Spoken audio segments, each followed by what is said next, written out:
folks. Welcome to another episode of Nature's Radio, the show where I talk to people from all over the wildlife, animal world, fellow coworkers of mine, all that jazz, and also give you education episodes. And today we're having a very special guest. The special guest is actually a coworker of mine, Andy Gallo. You guys may know him from Animal Cops Phoenix, but also he is a good friend of mine and also coworker, as I said, because we are both EAMTs, Emergency Animal Medical Technicians for the Arizona Humane Society, meaning we deal with animal crimes, rescues, animal ambulance calls for domestic and exotic animals, pets, and all the like. And we talk about that today. And you guys, like I said, probably know him from Animal Cops Phoenix, but talking to him today, we dive what it's like being an EAMT today in 2023. And of course, diving into rescues and what it's like taking on animal crimes and such like that as well, of all sorts of different aspects, to say the least, and some of our favorite rescues that him and I did together. So if you guys enjoyed this episode, make sure you subscribe to wherever you're listening to podcasts, whether it's Podbean.com or Apple Podcasts, wherever it may be that you're listening. And of course, I'm on social media at Dakota Morgan3, Twitter, and on Instagram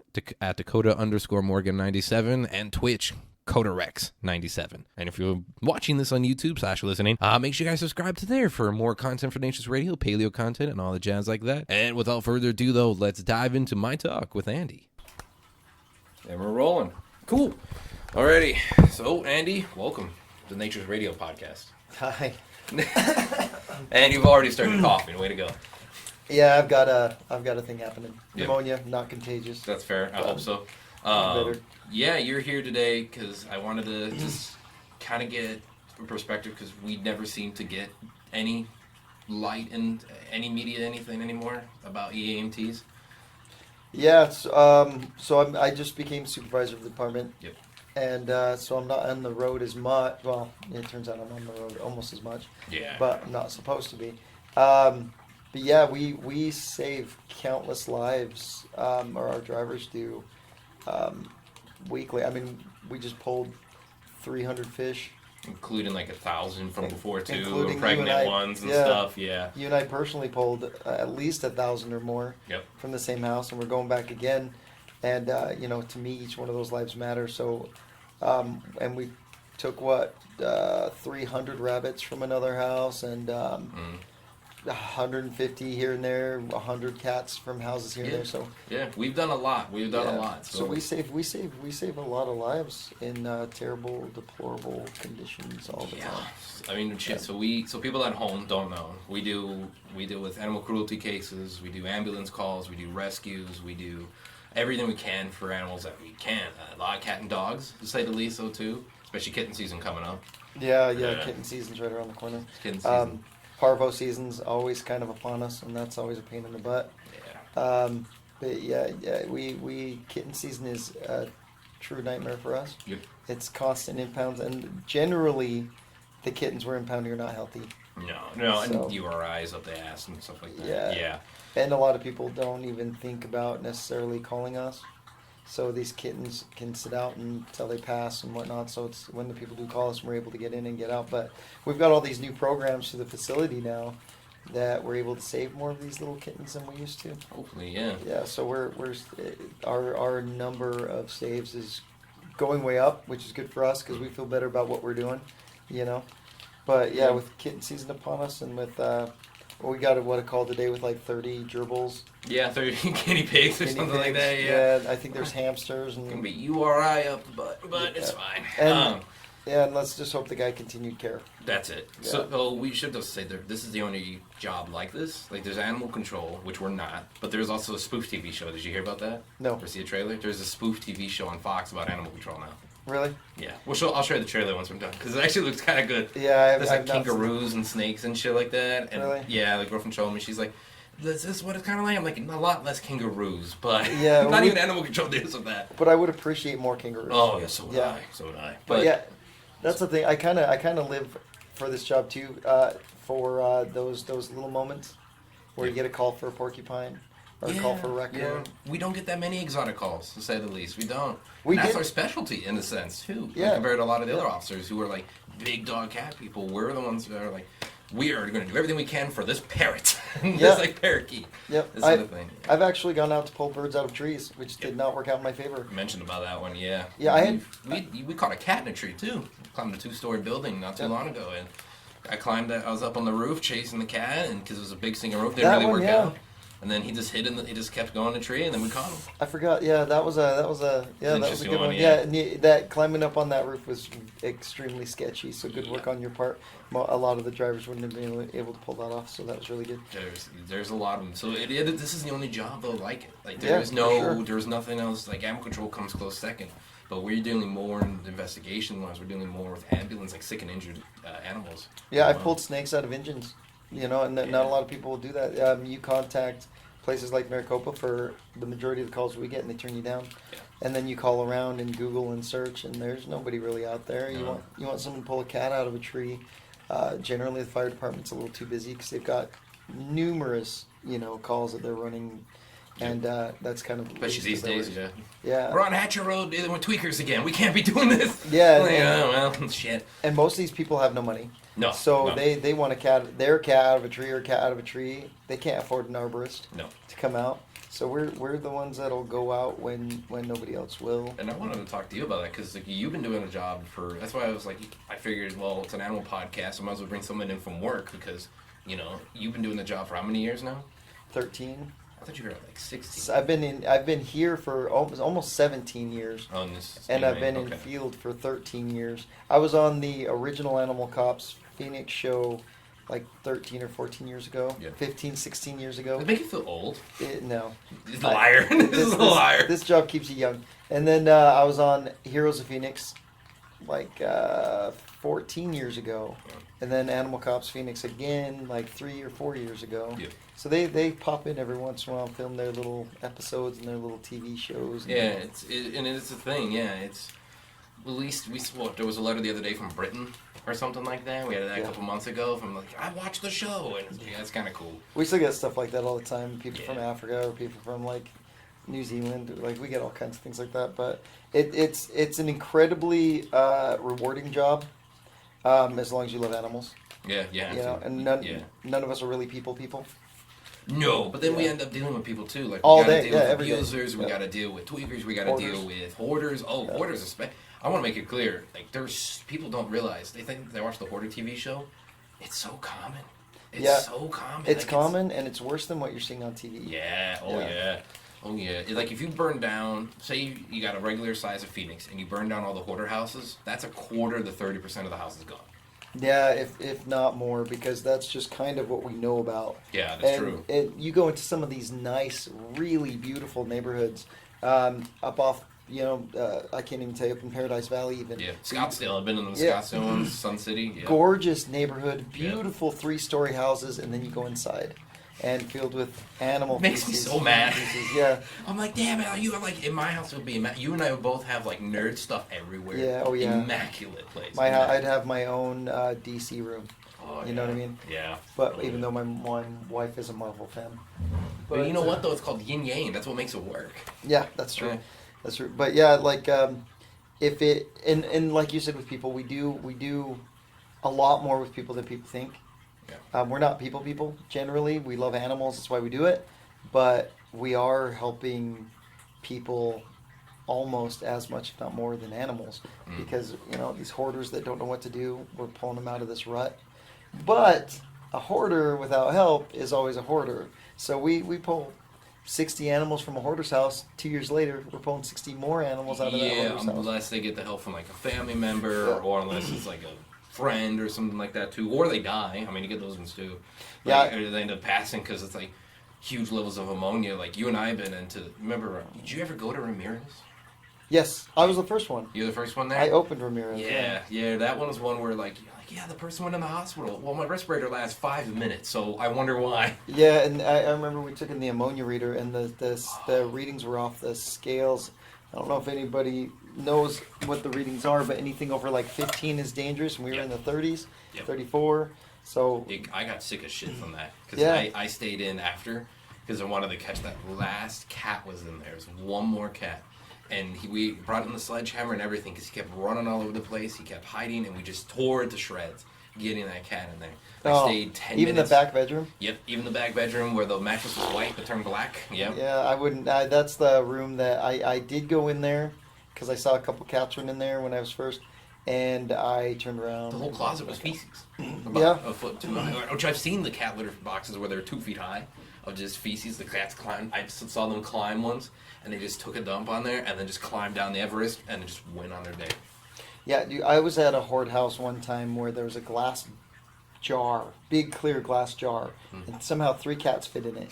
But the cat that was on top was the biggest, and he was literally sealing off the lid to the top, and the 2 cats on the bottom were like suffocating. Oh. And I was like, "Get your butt!" But when you got that many cats packed into such a small space, Yep. I mean, but for the most part, you are right. Lately, it seems like a lot of the hoarders we're doing passed away. It used to be like a lot of the hoarders we were going to were still live. Well, if you're elderly, you know, ammonia levels are going to get to you, or the dogs are going to get to you. You know, they had that one Doberman. That was an interesting one. Which one? It was the one Doberman puppy. Didn't you help out with that one? It was really angry, ate half the owner. I don't know that I dealt. I did go to one where the dogs did eat half the owner, but not that. I remember that call because Rob, our coordinator, was there first, and the guy's torso was still on the ground, but his upper half was completely gone. They And have it a was wallet? Like, yeah, Is it him? it was like 7. He was in his underwear, but his underwear was intact. Good. You know what? I'm glad because, you know, even in death, you know, he'd be embarrassed. You know, you don't want I that would be flaunting around. embarrassed. Yeah, who knows if he even knows he's dead yet? He might still be there. You never know. It's like Clerks. He dies with a heart on. Yeah. I I didn't bother to ask Rob, but I will tell you that when I went the next day, they had removed the torso, and Rob and I were there. We were impounding like 6 dogs, and while we were there, the FBI or the police showed backup, plainclothes. I don't know what department, and they said, "Hey, we never did find the guy's head. Can you guys keep an eye out for that while you're loading the dogs?" Yes. And so we deal with those kind of things. Yep. Quite often. Oh, yeah, we work at PD heavily, very heavily. I mean, We're contracted with them. I've worked with almost all the departments at this point. I've been on the job a year, and I've even worked with the cops who wear balaclavas and weren't allowed to ask about their names. Oh, when Homeland Security and stuff? Yeah, I think so. I didn't ask. All involved was a cockfighting ring and certain gangs we won't mention.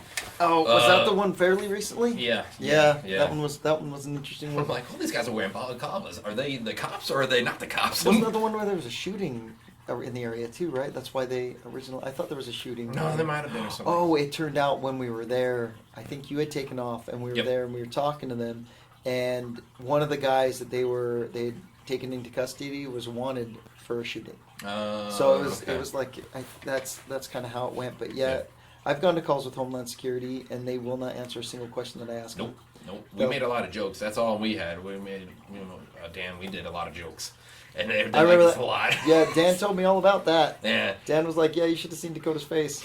I showed up and all of a sudden making dick jokes. I'm like, all right, this is gonna be great. Yeah, it was the It's gonna be a good actual. time. It was actually the police and the Homeland Security that was cracking all those jokes. Yep, It was pretty yep. funny.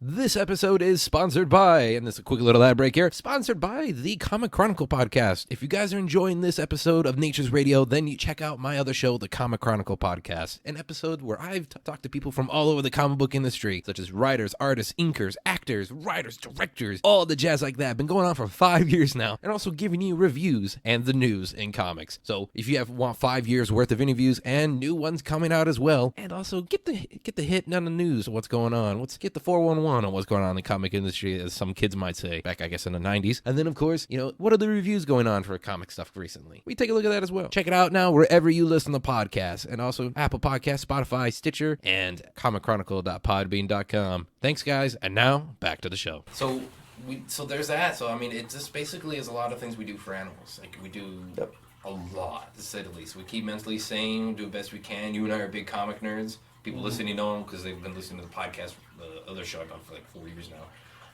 Shout out to all those fans.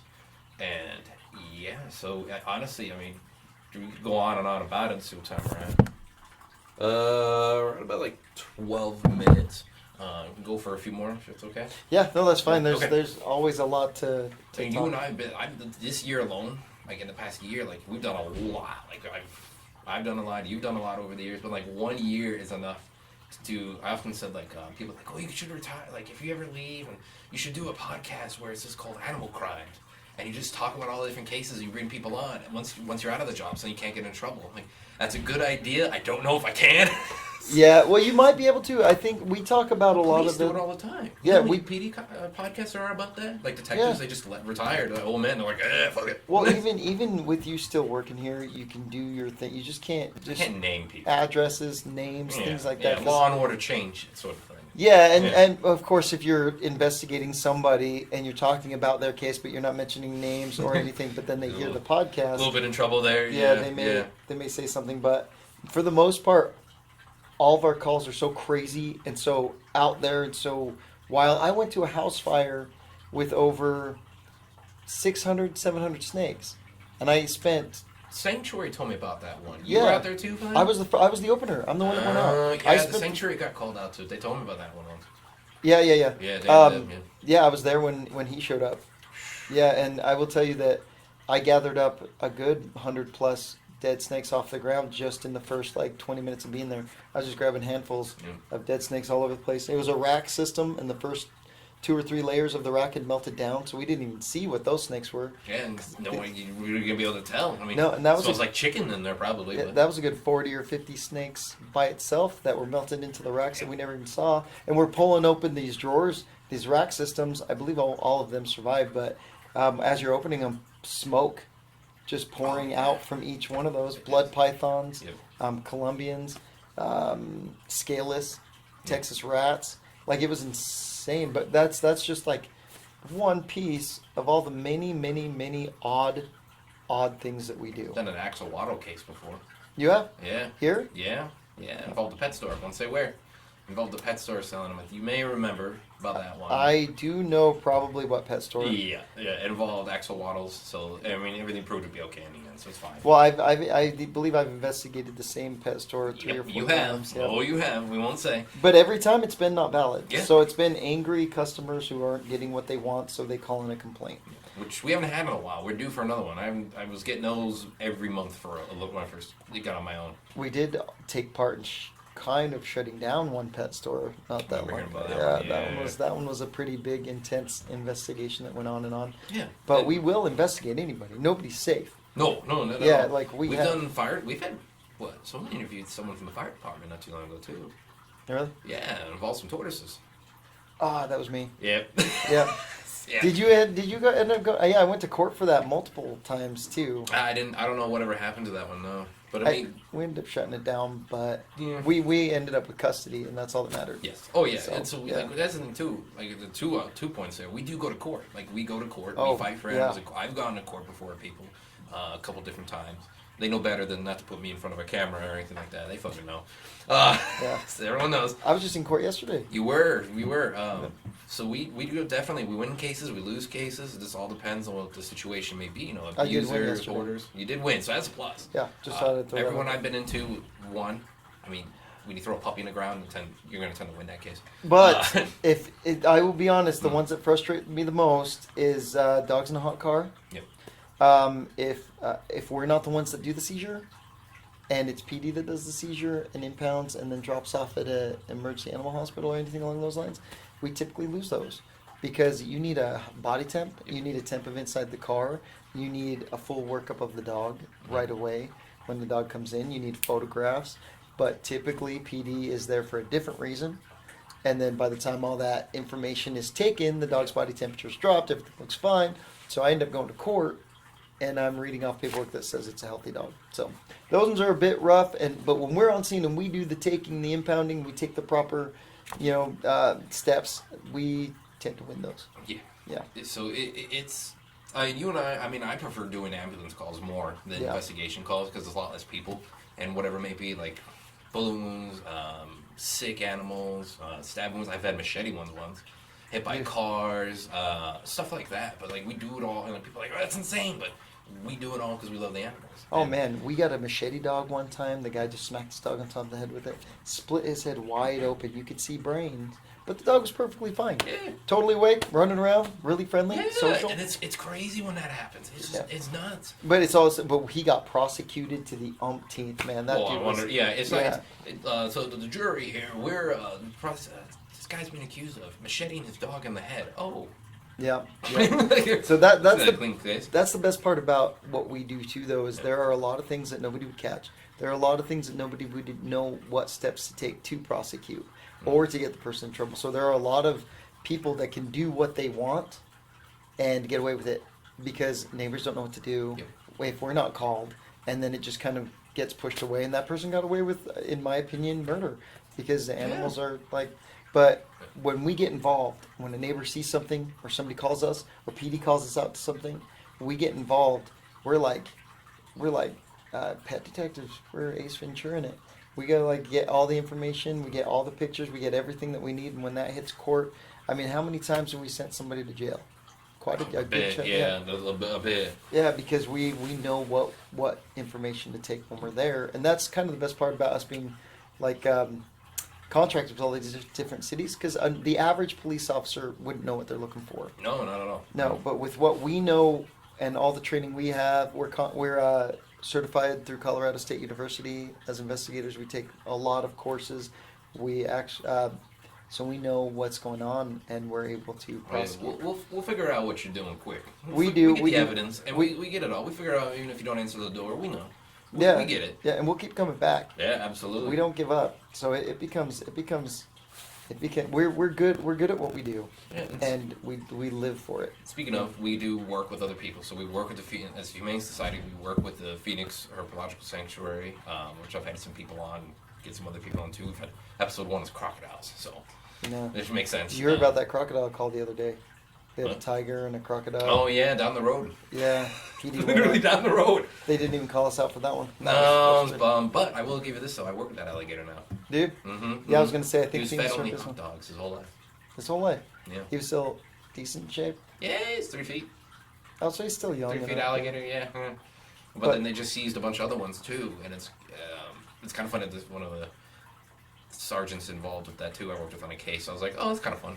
I won't say his name, but he looks like Dan Aykroyd. Does he? Yeah, he I does. love I was Dan like, Aykroyd. What in this? Every Dan Aykroyd movie in the world I love. I would just say that right now. He's got good vodka too. Big Dan Aykroyd fan. I did not know he has vodka. He But has a vodka and cigar company. did you watch the newest? You watched the newest Ghostbusters? Yeah, of course. I cried. Yeah, you know they're making a second. Yeah, it's Yeah. gonna be able to stay alive, Dan. But how beautiful was that when you saw Dan Aykroyd like just with kind of everybody. And answer that phone? Yeah. You know? Oh yeah. That was pretty incredible. Oh. But did you see what's that Dan Aykroyd movie where he's got the penis for a nose? I don't know. Tell me you've seen it. Yeah, I have. I just can't remember the name. It's because it's an older film. Yeah, his nose is a penis. It is an Yeah. older film too. Yeah, you're right. But the long story short, Dan Aykroyd's one of the best actors of all time, True. and He's not wrong. Well, kind of. Yeah. We could go on about Dan Aykroyd, but God, I love that man. So we do a lot of work with them. We do it with the Sanctuary. We do it with Game and Fish. We do with Liberty Wildlife as well for birds. We take animals into them. I've taken them quails that I've rescued before too. Nothing But Trouble. Which one? That was the name of the movie. Oh, Nothing But Trouble? Yeah. Oh, okay. Yeah, you mentioned Wild at Heart, Southwest Wildlife, Yep. Liberty Wildlife. Yep. We do all the stuff with them. We brought them the things before. We work closely with a lot of people, so it's not just like a single thing anymore. No. We work very close with these people. Yeah. We work very close with the police. We work very close with detectives and different agencies. We people don't realize that there's not a lot of us. No, there never is, because No. we usually get burned out, which makes sense. But and then we get Yeah. tired. We go through people pretty quick. Yeah. Where I think we're even still now 4 people short, and even if we had those 4, we're still short. Yeah. But it people can't handle necessarily what we do for extended periods of time because of the stuff we see Yep. and things like that. So people end up quitting pretty quick. How I've lasted this long, I have no idea. But You got kids, and you're a big comic book fan, so it helps you out. yeah, it does Yeah. definitely helps. But yeah, so and our turnover rate is insane. But with the small number of people, and the number of calls we run, the oddity of the calls we run, the different agencies we work for, and there's what 5 of us a day if we're lucky. Yeah, if we're lucky at that. With yeah. like 8, 9 cities, I think. I can't even remember how many cities we're About, yeah, contracted yeah. with. And those 4 to 5 people a day run investigations and calls in all of those cities.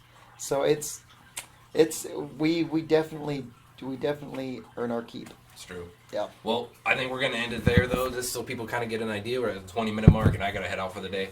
It's only 8:40. So, Andy, thank you for coming on. Yeah, Nature's Radio, man. absolutely. Because I wanted, I really did want. It's like, because I'm gonna talk to people. I got doctors on the lineup and whatnot too, and have everybody on there. But I'm like, it makes sense that I bring someone in from work, and I'm like, well, let's bring on the guy with probably the most experience on the team. Oh man, I've trained everybody in this department. So that's the thing. Yeah. So that's I've even trained my bosses. Damn. Yeah. So that's why I wanted to bring you on to kind of like tell people what EMT is, emergency animal medical technician. And, you see our ambulances out there, you see the TV shows, but kind of get like a little intake on it on the podcast. So yeah, good. I'm glad I could help it. We do a lot, and we barely even scrape the surface. Yeah, there's so much. Barely even scrape the surface. Yeah. But alrighty. So any final words for people? No. Make sure your dogs have water and shelter, and They'll send you to jail. Your animal. Yeah. We'll find you. We'll kill you. No, I'm kidding. And we'll make sure that you get your due Cummins. Alrighty, thank you, Andy. And of course, as remember, the day you turn into Frank Castles, the day we're all screwed. And we'll end on there.